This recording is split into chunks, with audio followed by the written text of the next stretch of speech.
And then there's someone who's standing to the side and trying to tell you, okay, don't do this, navigate this way. It will get to a point where you say enough is enough. Even a child, when they become independent of their parents, the parents know when to hold back their peace and let their children become adults, right? Make their mistakes and learn from it. If they seek wisdom and approach you, then you offer your advice. But you don't intrude into your child's marriage. You don't intrude into their work or career and wanting to control. No, the child will tell you back off, no matter how much they respect you. So that's what we get to see in Nigerian states especially, where some of these governors feel they're going to be safe. As long as they pick up their godson or whoever it is, their protege, and place them on seat, and then they'll just go into hiding, and that person will continue to protect them. And in some instances, they would also want to control. It doesn't necessarily happen. I mean, we've seen what is happening in Rivers State, even though right now there seems to be a little calm that's come over, but we know that the wranglings are still not done. A whole lot can be said, and we can cast our mind back to too many instances that pervade the Nigerian political space where godfathers and their sons have had to turn into sometimes sworn enemies, and so on and so forth. So in Kaduna, especially, it was a bit surprising for me when I saw that. I mean, first of all, it started with the governor, who made revelations that, look, the state is bleeding, like badly, to the tunes of millions, because of the voids that were created by the last administration in terms of accountability for the monies meant for the state. So the governor was saying, well, we're in a very tight spot. In a very tight spot with payment of salaries and stuff like that. But yesterday when we were going through what some of these governors have spent on recurrent, I mean, I think Kaduna has spent over 30-something billion in terms of the recurrent too. So yes, when it comes to payment of salaries and carrying on meaningful projects, you get to hear a lot of excuses here and there, but not with the recurrent. Because there's always something to support flamboyance, to support some lifestyle, extravagance, etc., etc. Anyways, that's not the issue. El-Rufai has kicked as Kaduna Assembly has ordered his probe. That's what the the Kaduna State House of Assembly set to do to the ad hoc committee that has been set up by the Assembly to investigate all finances, loans, contracts that were awarded under the immediate past governor. Nasser El-Rufai submitted its report yesterday, being Wednesday, indicting the ex-governor and some of his appointees of siphoning the state of 423 billion naira state funds. Can you imagine? That's what the State Assembly say, at least, yeah?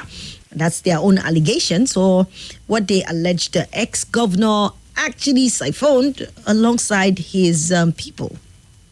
423 billion naira state funds. That's a whole lot. That could turn the tides of people, That could turn the tides of so many things, so many sectors in the state. I mean, if there's one thing you would notice in Kaduna when you go there is the fact that El-Rufai was able to make some very good roads, connecting different parts of the state, and that has really given a beautiful facelift to the state. That we give to him. And I remember, when it was a back and forth between him and Senator Shehu Sani, the senator that was then representing Kaduna Central, when he first of all asked for that World Bank loan, saying that there were a lot of projects that he wanted to carry out. And then the senators were part of the people who actually acted as stooges. They made it a point of duty to act as clocks or clogs in the wheel of progress towards realizing that loan. And that is what triggered, the power show or the show of power. And then eventually we had Senator Shehu Sani, losing out in the elections. And then the present governor, then Ubasani, now took over as senator representing Kaduna Central. And then eventually he was close to El-Rufai, and now he's become governor. Now, you would think that because Ubasani is at the helm of affairs, of course, this thing should be covered. It should be covered, right? But I don't know what happened. All of a sudden, when the talk of the voids and a whole lot of debt that Kaduna has been thrown into as a result of the activities of the last governor started coming up. People started wondering, is he not supposed to be a loyal godson? Because that's what they do, right? Anyway, in a reaction by his media aide, Muyi, who knocked the reports, describing it as false and scandalous. That's El-Rufai's spokesperson, Muyiwa Adeke. He said, we are aware of the news that Kaduna State of Assembly has adopted the report of the ad hoc committee it asked to probe the El-Rufai government. We have not been availed a copy of the report, to which we would respond robustly when we obtain it from security agencies for investigations. The Assembly had on April administration. The probe of the Assembly came weeks after the incumbent governor of Kaduna State, Uba Sani, lamented that El-Rufai left him a huge debt profile. Sani, who spoke during a town hall meeting in Kaduna, said he inherited a lean treasury, adding that he could not pay workers' salaries. And he said despite the huge debt burden of $587 million, and then also 85 billion naira, and 115 contractual liabilities sadly inherited from the previous administration, he said they remain resolute in steering Kaduna State towards progress and sustainable development. And while presenting the report during Wednesday's plenary, Henry Danjuma, who is the Deputy Speaker of the Kaduna State House of Assembly, said most of the loans obtained under El-Rufai's administration were not used for the purpose for which they were obtained, while in some cases due process was not followed in securing the loans. And receiving this report, the Speaker of the Kaduna State House of Assembly, Yusuf Liman, said that a total of 423 billion was siphoned by El-Rufai's administration while leaving the state with huge liabilities. And the committee's report, which was immediately adopted and its recommendation forwarded to the state governor, Sani, for immediate action, alleged that El-Rufai authorized humongous withdrawals of cash, both in naira and dollars, from the state's coffers with no records of utilization, denying the state of the needed resources for development. It also alleged that El-Rufai was involved in complicit activities with commissioners and heads of parastatals by allegedly issuing directives to the Kaduna Public Procurement Agency to circumvent due process in the payment of contractors via letter dated June 21. A copy of the report, which was cited as reported by Punch, said the governor of Kaduna State between 29th May 2015 to 29th May 2023 as the CEO of the state breached his oath of office contained in the 7th schedule of the Constitution of the Federal Republic of Nigeria as amended, and failed to exercise due discretion in the administration of the state, thereby indulging in, 1, plunging the state into unwanted, unjustified and fraudulent domestic and foreign debts over and above the total loans obtained by Kaduna State from 1965 to 1999. Interesting. Then they also accused him of reckless awards of contracts without due process, and then he authorized humongous withdrawal of cash both in naira and dollar with no records of utilization, and also complicit activities with commissioners and heads of parastatals to defraud the state by issuing directives to the Kaduna Procurement Agency to circumvent due process, then diversion of funds and money laundering contrary to all extant laws and regulations, and accordingly should be referred to the law enforcement. It therefore recommended that the contractors it listed should refund a total sum of 36.3 billion, being funds paid for work either not done, overpayment, or diversion to the Kaduna State government. So we stopped with that report there, and that's part of what we have right now. I mean, this brings back the issue of the former governor of Kogi State, and I'm wondering, where is that? Because in all sense of honesty, right, if some of these politicians will be probed, with their activities in office will be probed, I don't know if any of them will be walking free, right? I don't know if any of them would actually be walking free in this country. We've seen a few instances in the past where the former governor of Plateau State, the former governor of Abia State, and who else again? One or two people who have been in the Senate or, in high positions of power have actually been convicted by a court of law, of competent jurisdiction, and then sent to jail. But, just give it a little time and then something happens and then it's overturned. Except in the case where some of them have been convicted in court of, laws outside Nigeria. That's where you see them serving their term till full term, except of course where there is an option of parole, and then they're given that sort of parole because it's normal for everybody. It's not even because they are politicians. If you're of good behavior, if you've conducted yourself well, you could be given a chance to, apply for parole and you go free.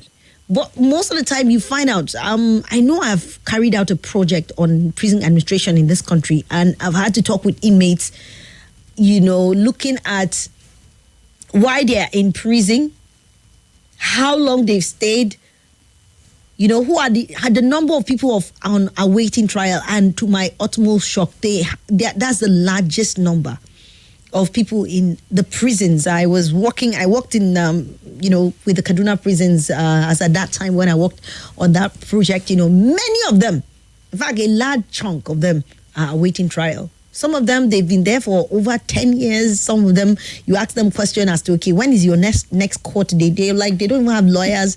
Nobody has even called them. They've not even gone to court, for the past 10 years. And they're just there wallowing in abject poverty. But then you get to see people who are accused and are convicted of stealing humongous sums of money, to the tunes of billions of dollars and naira. And then they go and spend some 2 months or 3 months at most with all the comforts, and then they're out of prison and business continues as usual. It's just very unfortunate, And that's why the issue of capital punishment for corruption in this country has come up over and over. Citizens have asked questions, and we have never seen any meaningful engagement, discussion, debate, or any bill whatsoever emanating from the legislative arm of government at the federal level. But then when you come down to the state level, my question is this, right?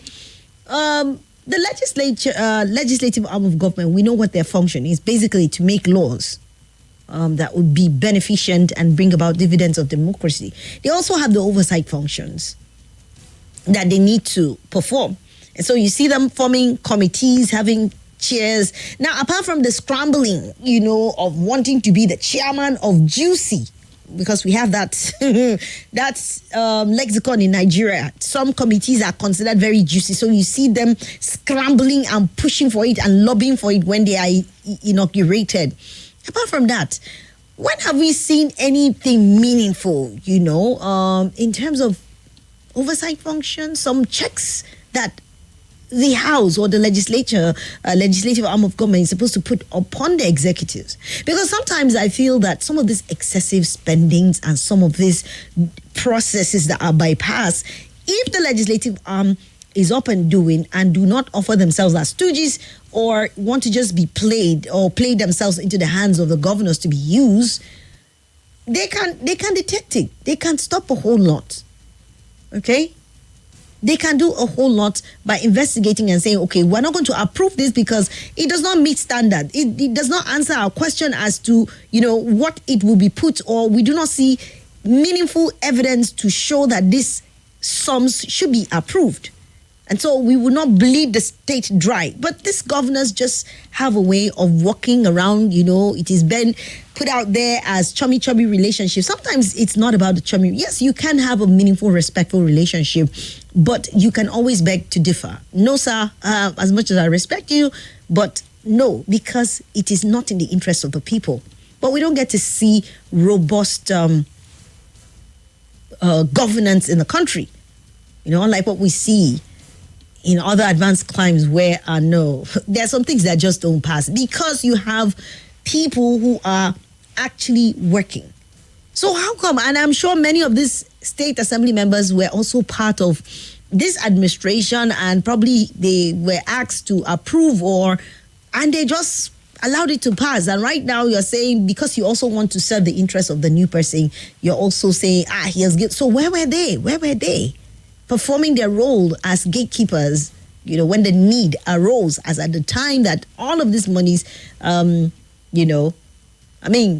if he did it and bypassed them, okay, fine. But instances where some things have to be presented to the states to approve what happened, what did they do?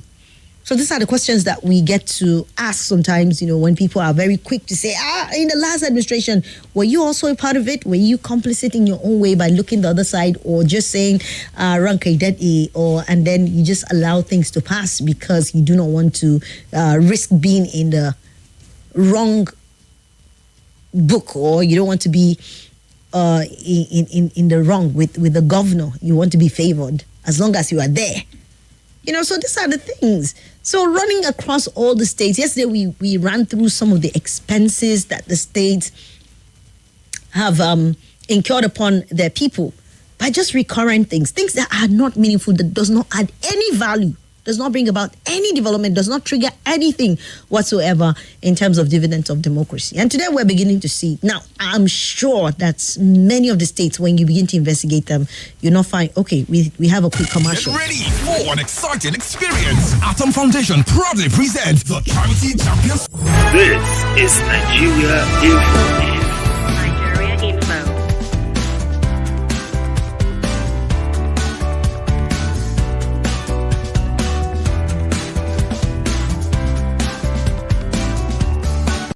This is Nigeria Info. Nigeria Info.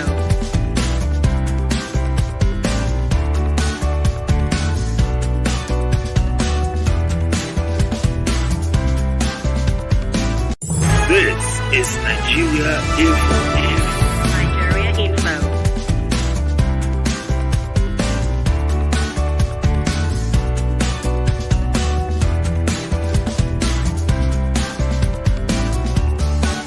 This is Nigeria Info. Nigeria Info.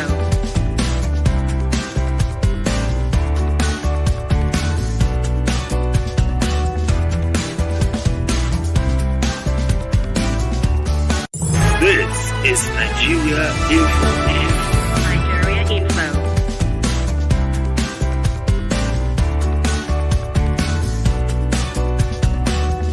Millions of dollars that were said to have been pilfered, siphoned, diverted, and stolen. Right now, they're asking that the relevant agencies should jump in and begin the administration. But we're asking all the necessary questions. How come all of this went on attended or on notice by a legislative arm of government? What are they there for?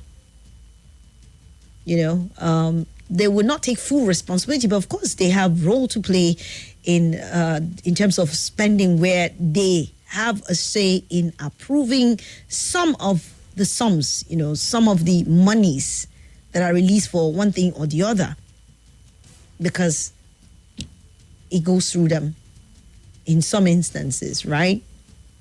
But I was saying that the relationship, the chummy relationship that we get to see most governors claiming to have with the state of assembly is not necessarily sometimes even for the good of the people, because at the end of the day, this thing gets to go because they're playing to the card of support for the governor, so that the governor would just grant them maybe next term in office. Because you know how it is, how some of these governors wield a lot of power. They tell you, okay, don't worry now, next election year, let's see how you come back to the house. So many of them just allow these things for their own personal political ambitions, and the people keep suffering for every time that we see any governor comes on board and becomes rather irresponsible and pilfers the state coffers to the detriment of the people who keep being impoverished every other time. Okay, that's coming in from Kaduna. I'll take one more story and then I will just open up the lines and have your reactions to it. Let's come back to the issue also of the oil prices dropping below budget benchmark as output stagnates. Apart from the fact that we're still arguing whether subsidy is on or not, the prices of oil, crude, has dropped below the benchmark that it was given on the budget. So that further complicates things, right? Anyway, indication that Nigeria's 2024 national budget may have come under funding threats following sustained decline in oil prices amid stagnation in crude oil output level. Nigeria's budget is funded from oil revenue, like we all know, by over 70% or even much more than that. So for that to happen, it further places us in a precarious position in the country.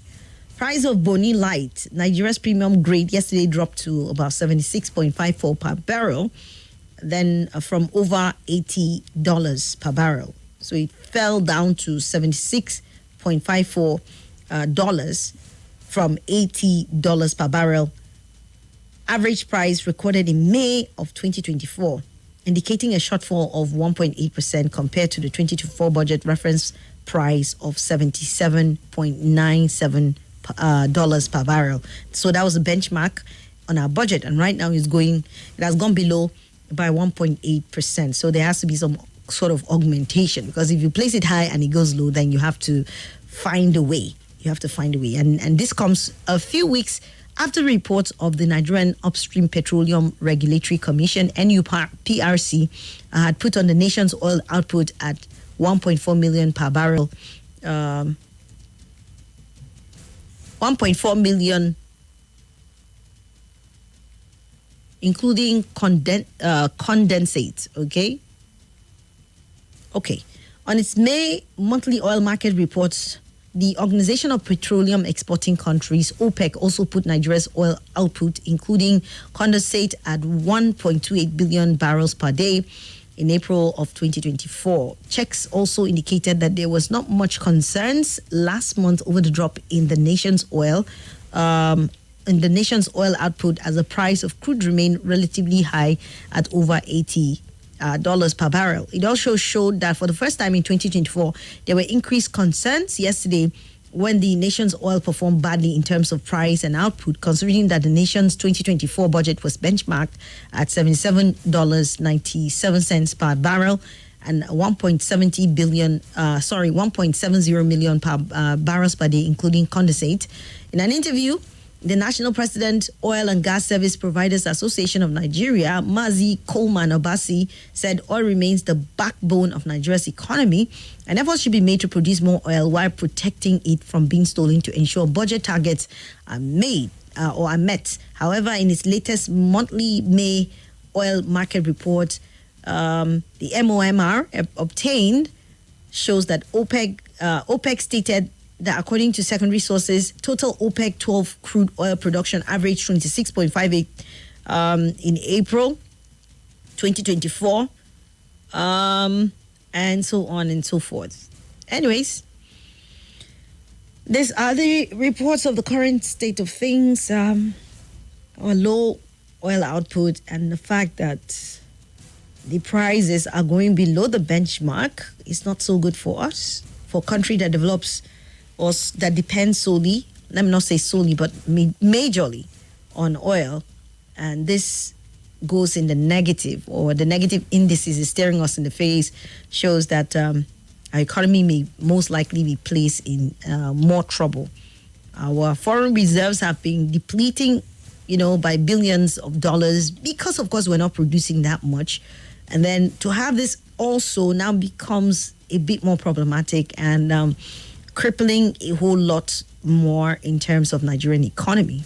So, yeah, hopefully oil theft is tackled and all the attendant loopholes that give rise to a deficiency in terms of the production, the volume that we produce per day, and then also what we make in terms of selling crude and earning in terms of forex and also our foreign reserves. So these are the issues this afternoon. Just two stories to hear your thoughts and opinion. You can call now as we begin the conversation. It's 1:33, so we'll do this till 2 o'clock when we'll be having our commercial program come on board. You can call me up on 0700 951 0000 and 080 999 30137. I'm streaming live on YouTube. You can join me there and also drop your comments with me this afternoon. I'll get to read them over time. WhatsApp is for messages and for calls alone. No voice notes. Any voice note, I may not play it. Okay, so I'm just informing you so that you don't bother doing that. Just simply send a message or just call through WhatsApp. Let's start with this caller. Hello. Yes. Good afternoon. My name is Salasi. You're welcome. I want to talk about Aerofy.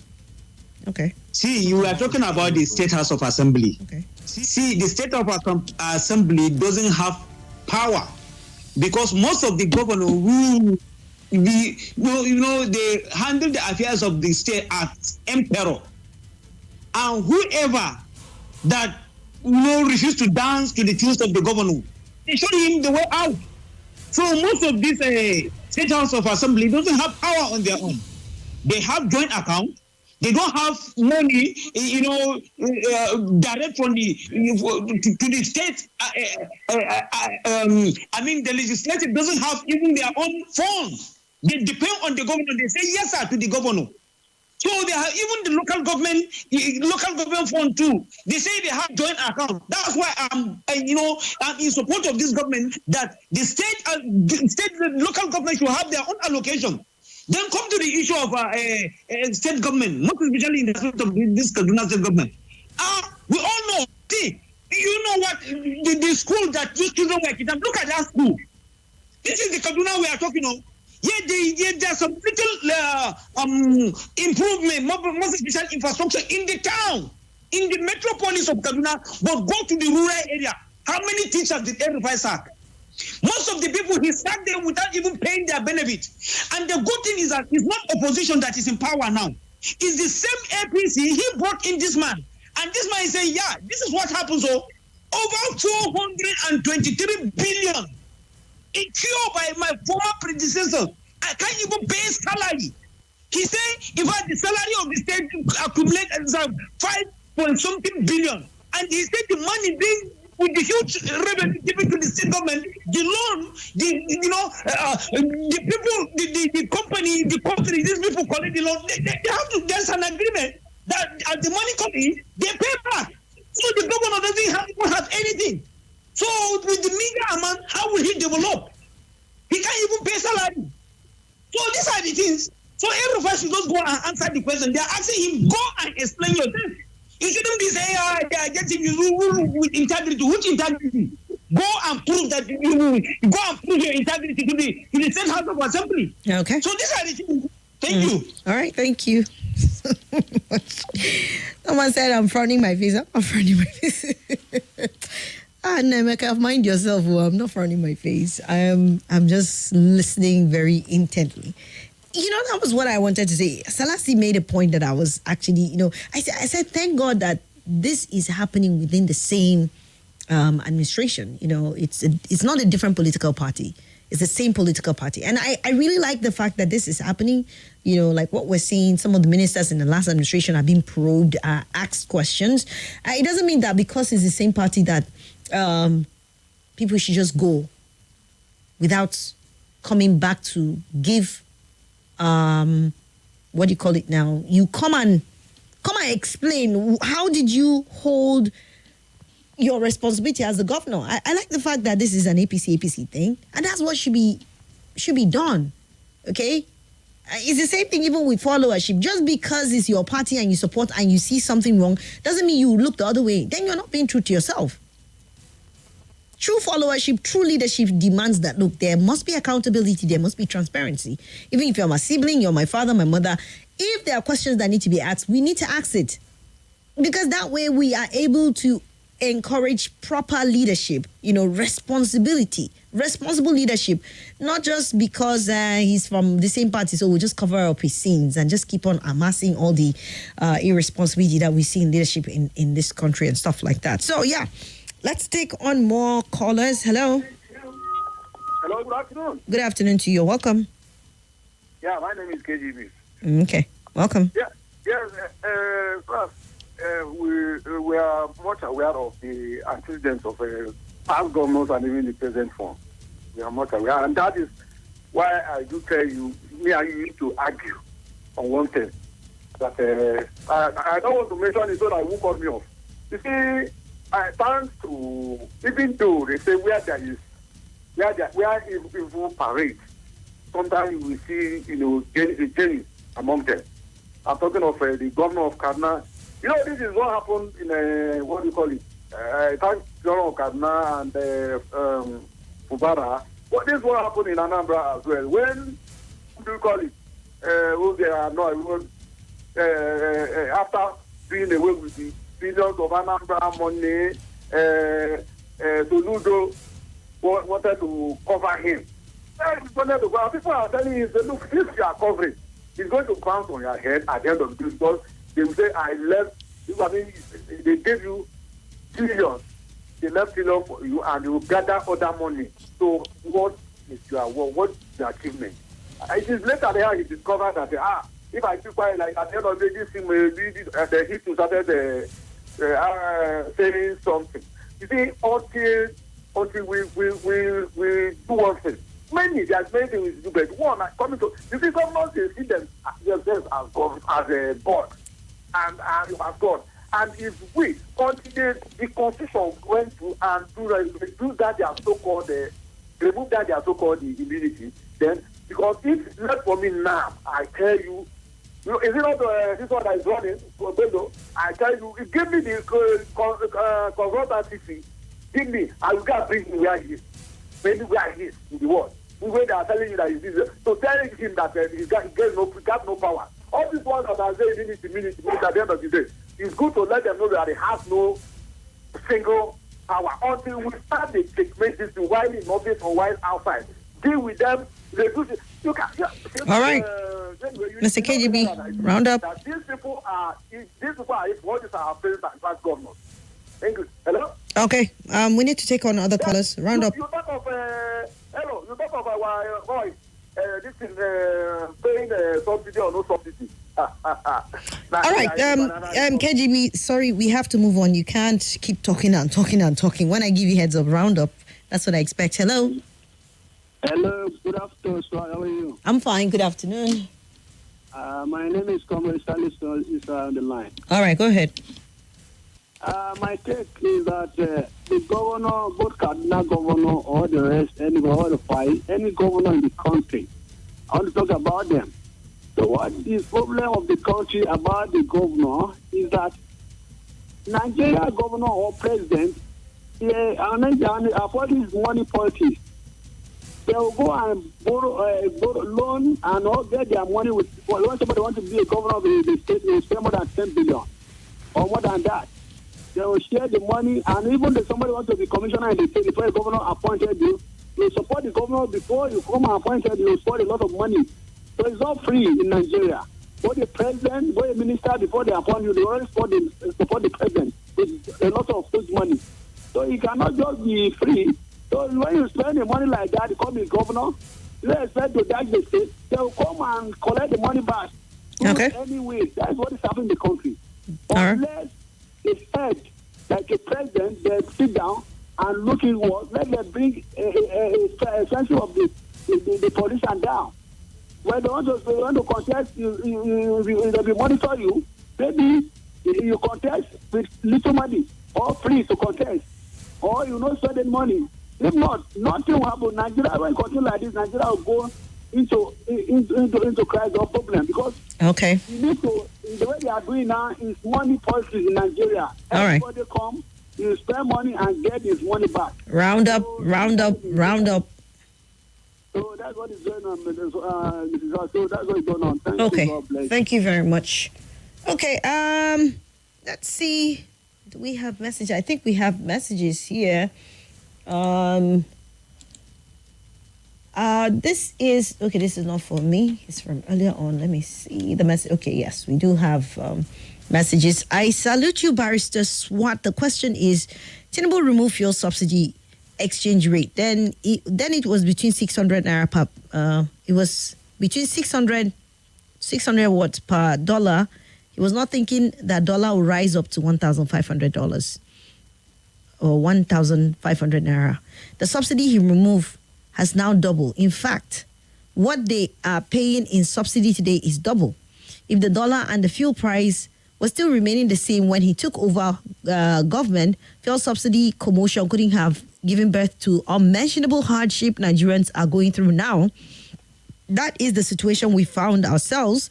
It remains unfortunate that Nigerians refuse to set aside sentiments, tribalism, and religion and fight for their rights till we unite and come together.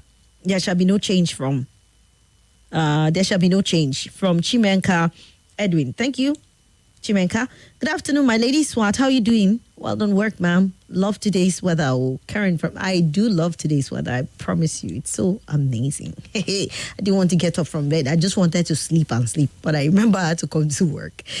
Okay, Madam Swat, good day. I'm born indigene of Kaduna State. Erufai did nothing for Kaduna State people. Instead, he brought hell and doom to the people of Kaduna, sent people to their early graves through demolition of business places like the destruction of several marketplaces, e.g., Bernal Market, Kakuri Market, Sabo Market, Kachia Market, Kao Market, Kaswambarchi Market, Bagi Village, etc. Talking about road, he was totally biased at Kaduna North. All the road projects were completed. And come to Kaduna South, you will hate what you will see. And he said, let the oil keep falling rapidly since it has no use for me and so many Nigerian citizens. We have less than 1,000 people in the nation eating from the national treasury. I just wish I would wake up the next morning and hear it's no longer in the market. Oof. Okay. You didn't put your name. Please, can you? Okay, Maxwell. Maxwell from Kaduna sent that in. Good afternoon, Barrister Swat. Happy to hear from you this afternoon. Nothing much, just greetings and have a great day ahead. Nigerians, it's well, says Ray. Thank you, Ray. And then Mike in Kagini said the reason why corruption will not stop in Nigeria is because Abacha is still among the richest in Nigeria, even in death. All corrupt people remain rich, whether they are convicted or not. Mike in Kagini. Okay, thank you. Sorry, drop call. Hello. Uh-oh. Why are the calls just not staying? Hello? Hello? Yes. Barrister Swat, good afternoon. Good afternoon to you. Thank you. It's Obasanjo from Amali. Okay, welcome. We have plenty things they happen day in, day out. Like Nigerian. So it's equally in Nigerian. Corruption. I was listening to one of the radio stations, talked about Erufai, subsidy removal, subsidy payment. Which one do we even take self? See how they are dancing Nigerians. Is it not in the same government? The EFCC that we established, Nigerian established, where are they? Up to date, they have not prosecuted, they have not even hold somebody for ransom of carrying Nigerian money. And they will be telling poor men, poor masses of this country, common minimum wage they cannot pay. Somebody will lose 40-something billion. Is it not in the same government? Is it not in the same APC? They were telling PDP they are the corrupt. Which one do we corrupt today? They are dancing in our heads and we are listening to them. We are even talking about them. Just, we should forget about them. 2027, they will bring that Luther money. They will buy Indomie for us again. Give us, and they will continue on the Erufai steal money, Yaya Bello steal money, Governor Ododo, they don't allow security personnel to enter their house. You see how drama. A state governor will not allow a federal security to go and hold somebody. Which can play? They are playing with Nigerian sense, and the whole of Africa. All right. Round up. So, we're the intelligent people, but still, nobody has been intelligent to rescue this country. All right. God bless Nigeria. God bless Nigeria. Okay, more messages. Good afternoon, SWAT. Muhammad Musa from Garki said Kaduna State Governor is hiding his incapacities with his complaints about Erufai. SWAT is looking like the illiterates of today's world are the so-called educated people. They suffer the greatest amount of confusion and disparagement. Commercialism is running in the blood of our president. We cannot run the lives of people on inaccurate classroom theories full of lies and disparagements. Hey, Muhammad, thank you for the message and your big grammar. Anyways, good afternoon, SWAT. For El-Rufai, who says he served Kaduna State with integrity, same El-Rufai treated other Kaduna State citizens as no class and less human, as they don't deserve appointment. Infrastructure such as roads, schools, hospitals, etc. It is clearly it is dawning on him to know nothing lasts forever. Yahya, the head boy from Masaka. Sonny Swat, Her Vocal Majesty, greetings. The Kaduna State Governor, who claimed he cannot pay the salaries of the workforce, cannot be expected to pay the kind of minimum wage the NLC and TUC is asking for. A state legislator who was interviewed in a major television network claimed they never invited or approached El-Rufai before the media blitz on these allegations. Well, democracy is working since we are seeing many challenges, says Banki Inotako. While Bookman said, good afternoon, Ma. Leaders in Nigeria, this is what we get. There are two leaders in the north that I respect so much. I love their courage, boldness, leadership style, and former governor of Kaduna State is one of them. I'm disappointed, but I'm still waiting. I want to believe he's not my true. I want to believe he's not true. I guess that's what you're saying, Bookman. Ima, future president, said, I'm still in shock that EFCC cannot get Yahya arrested up till today. Are you sure EFCC is not playing with our emotions in this country? Where can he hide that they cannot see him? Interesting question. Ima, future president, thank you so much. Good day, SWAT. My take on El-Rufai is if he's found guilty, he should be sent to prison ASAP. Tomorrow, the same individual will come and contest for presidency with what's with the Muslim ticket here?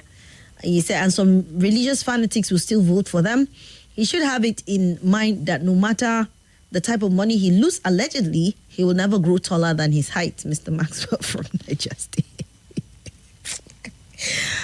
Interesting. Hello, good afternoon. Uh-oh. Yes, good afternoon. Good afternoon. You're welcome. Is MD Yusuf? Welcome, MD.